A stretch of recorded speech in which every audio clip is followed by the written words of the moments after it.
So this is the engine right here, and this does use 020 weight. It even says it right on the cap. So we're gonna go ahead and just take the cap off. Now this might be a little bit tight. Maybe you see right there, it shows it right there. Now I usually leave the cap just kind of sitting up there. I don't put it back on while I'm draining the oil because it helps the oil drain a little bit faster. So we're gonna jack up the vehicle in a couple of minutes, and then I'll go ahead and get you under the vehicle and show you what we need to do. But let me show you what we got over here. Now before we get started, you are gonna need a few things. You're gonna need some oil. You're gonna need the filter, the actual filter.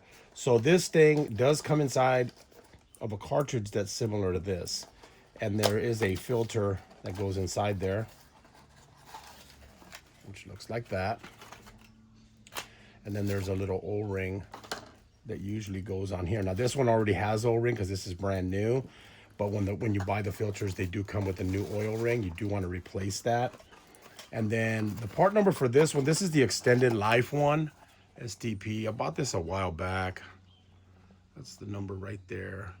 S10358XL. And then they have the non-extended one that just doesn't have the XL. And I just wrote down here, this was for the Toyota Corolla S 2011 model. I believe 09 to 13, they're all the same. Now, I did purchase a special tool for removing this filter here. Now, I tried in the past to remove it with one of these, and I couldn't get it off. I felt like I was gonna break this. So my last oil change, I did not change the filter out because I just needed to do a quick oil change on it, and I just changed the oil. So I want to go ahead and swap it all out. So I'm taking the oil out because I had just gotten the vehicle, so I didn't know if they had just did an oil change on it or whatever, and they over tightened this. So I went ahead and bought everything so I can do my own oil change now. And then also replace the filter, of course. But I did buy one of these just in case I do damage the one that's in there because it was so tight. I mean, I could not get it off. I did not have this tool. I was trying to use this one. I tried to use one of the other type of oil filter removal tools, and I could not get it off. Just kept sliding. Felt like I was gonna break this plastic. But I bought this on I think I know it was on Amazon or something a while back. So it doesn't have much of a part number or anything on here, but it's made in China. But anyways, I bought this just in case I did damage the one that I have on there. And again, this already has the seal on here, so I won't have to use that seal that's there. So what we do is you're gonna have a ratchet, maybe with an extension, I don't know. And then you get this and you wanna really get it in there, and then you wanna try to break it loose. Now, the only thing about these tools, when you do use them, they do kind of get stuck on here, and then you kind of have to wiggle them back and forth to get them out. I just did another vehicle on a Honda, and I was having a hard time getting this back off of the actual filter because that car had a filter on it. That's why I used this tool was actually the same size, so I was able to use this tool on that. And then you're gonna need oil. This does use 020. I am using full synthetic on this, the 20,000 mile one. I always run them for about 10,000 because I don't really drive my cars a lot, so they kind of sit a lot. So I just kind of drive them sporadically. This car, I barely have 10,000 miles going on the oil change. I'm actually before that, and the oil still looks pretty good on there. But I'm gonna change it just because I didn't change the filter out last time.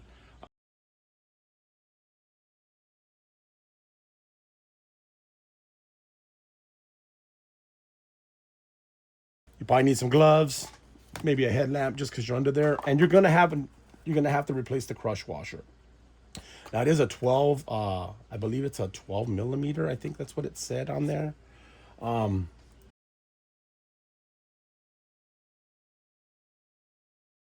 This is an M12. This is what they gave me at O'Reilly's. And then make sure you have a drain pan, and then you have spout, maybe some rags too, just in case. I mean, you could probably get away without this, but if you start pouring it and it goes to the side, it might go in on top of the engine, and you're gonna start making a mess. So probably better to have a little spout. Now, the last time I jacked this up, I could have swore the oil filter was on the passenger side. That's what I think I remember. So I'm going to jack it up on this side, just have a little bit more clearance.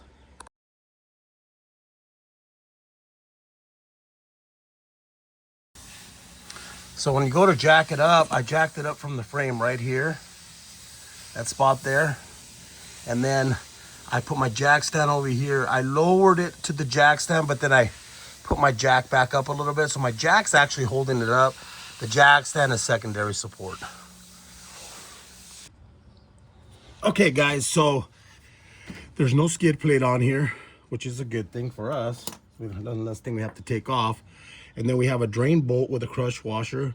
And this is a 14 millimeter socket that we're going to use on there. And then this has some sort of a, I could have swore it was like a locking tab that you have to kind of lift when you're unscrewing it.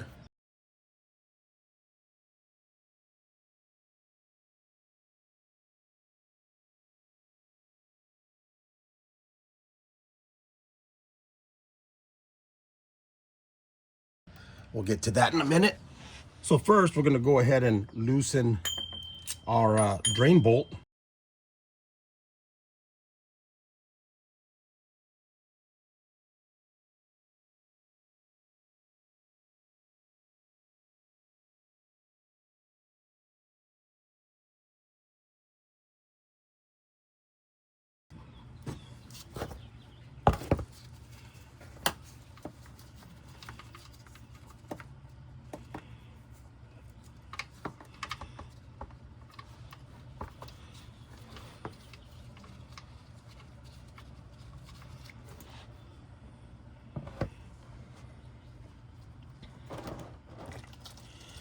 And then just go and let that drain for a couple minutes.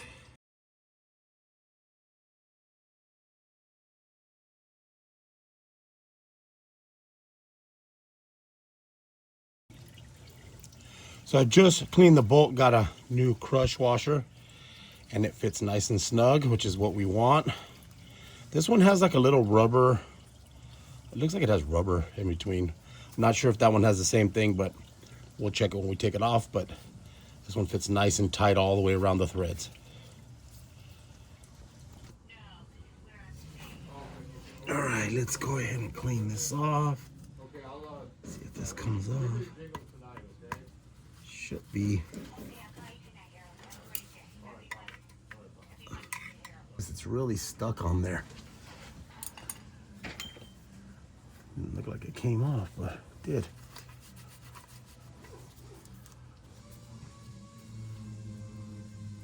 So this is a similar type. It has the thing like that.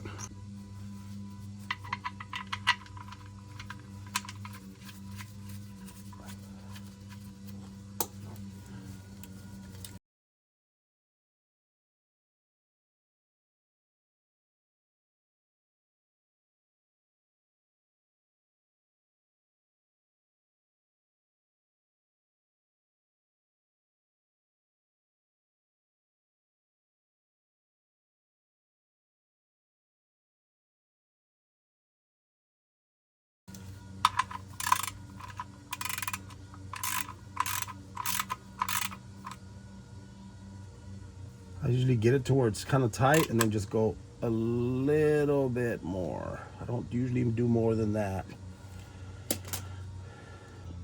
This thing says 27 foot-pounds or 37 Newton meters, which I think is too tight, man. This is way tight. Like, I never tighten them that tight.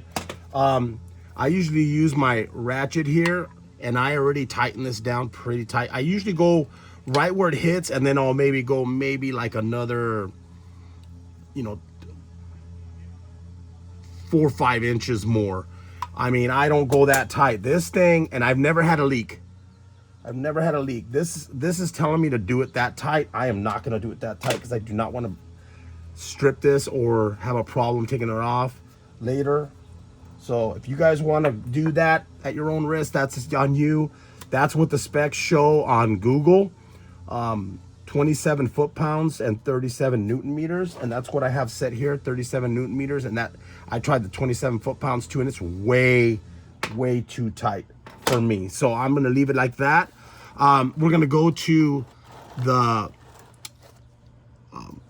oil filter next and take that off. Okay. Now you can see from the last time when I almost tried to take it off with the other type of tool and I couldn't get it off. So let's see. We have a little bit better luck with this. So I think this has to be, when I go to turn it, it's gonna hit on that little thing here, and I gotta move this out of. Okay, so we wanna take off this little clip here. And the best way I seem to do this is you just kind of push it like here, because it does have like a little angle to it. So I want to pull that out. I don't know if that's holding it in there. Wow. This part that I brought broke. That's how tight this thing is. Oh my God, that's horrible. Oh no. Oh man. Well, there's a botch video. This thing snapped on me. Trying to remove this, it was just too tight. It's just too tight. No words, guys. So normally what you do is you just take this off. It has a little cartridge. You remove that cartridge, obviously drain it, clean it, put it back in, make sure that the thing has a seal on it. They must have did something. They must have not put any oil on the seal here, which caused it to almost seize up. So if I go to try to remove this, what could happen is this top could snap, right? Now we have to try to figure out how to replace this, which is now it's part of the engine. I believe. So I don't know if this thing is bolted on here, where you could remove this whole piece here, but that's more than I'm willing to mess with on here. So now what I'm gonna do is, like, every couple thousand miles, I'm just gonna replace the oil, since I don't have another filter in there. Again, the filter was, the oil was pretty clean, so that's a good sign. That's the only blessing here.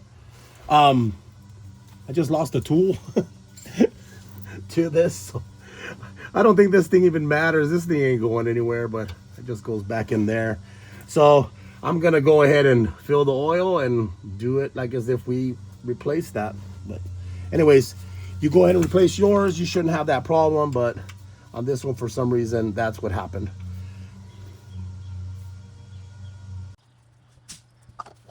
So I just put the car back on the ground.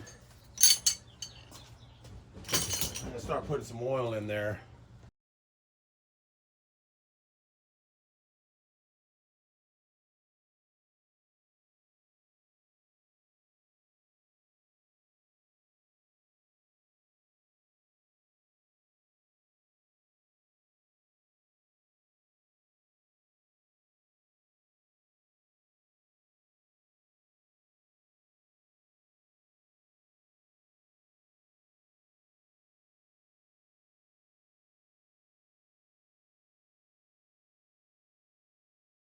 Okay, I'm just gonna start it up. So let's go and put the cap back on, the dipstick back in, start it up, check for leaks, let it sit for a little bit, and then we'll go ahead and recheck the oil. To the vehicle, make sure you check for leaks.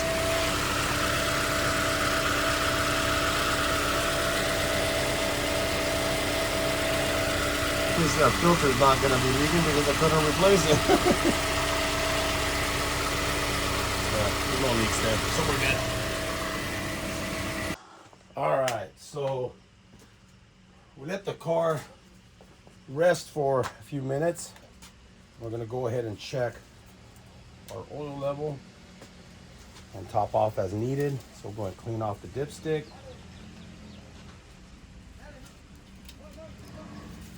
Stick over, because one side will always show like it's like way past full. But then you want to flip over the other side to look at the side that looks more like this one here. Sometimes you got to do it a couple times to get a really accurate reading. It does show This takes 4.4 quarts or 4.2 liters. So we don't even have 4 quarts in it yet. There's still a little bit here, but like I said, depending on what we have, if there's anything in that filter, I just got to get an accurate reading on here.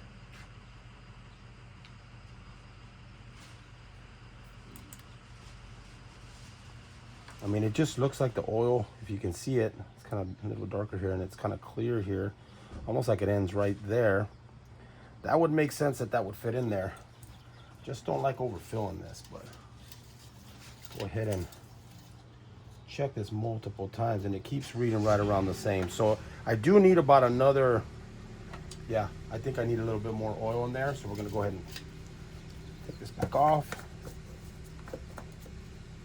And so just do that until you get it kind of filled up to where it's supposed to be, the regular fill line.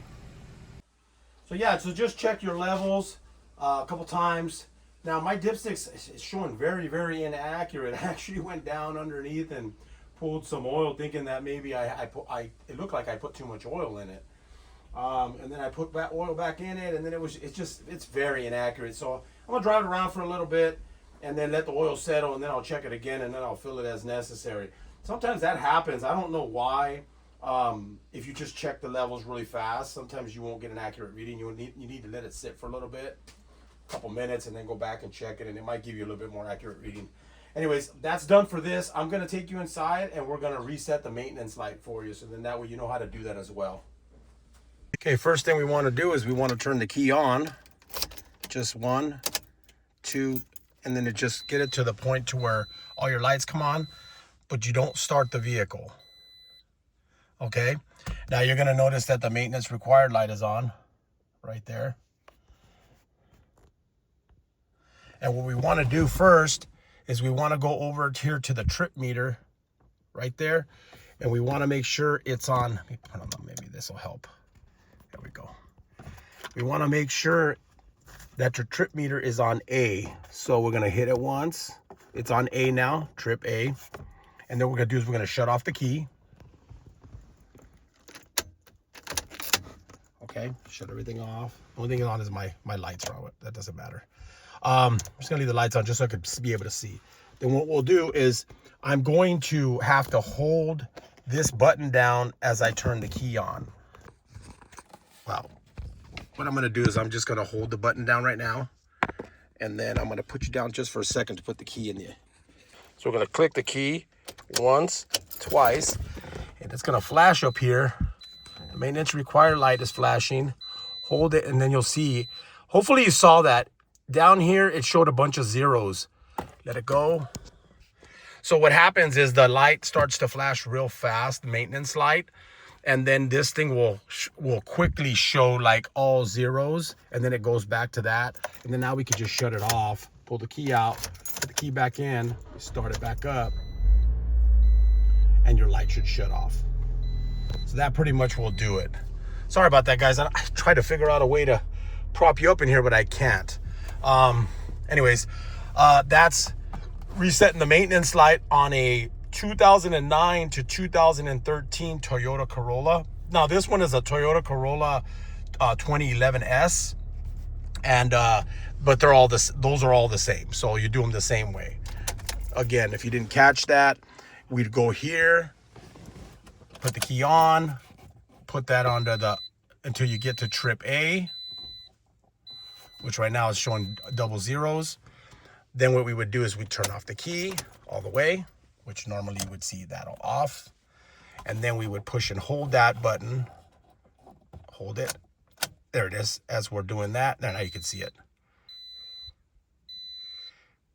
And then it would do that. Exactly what you just saw. Let it go, turn it off. So I just reset it again. I was able to hold it with one hand.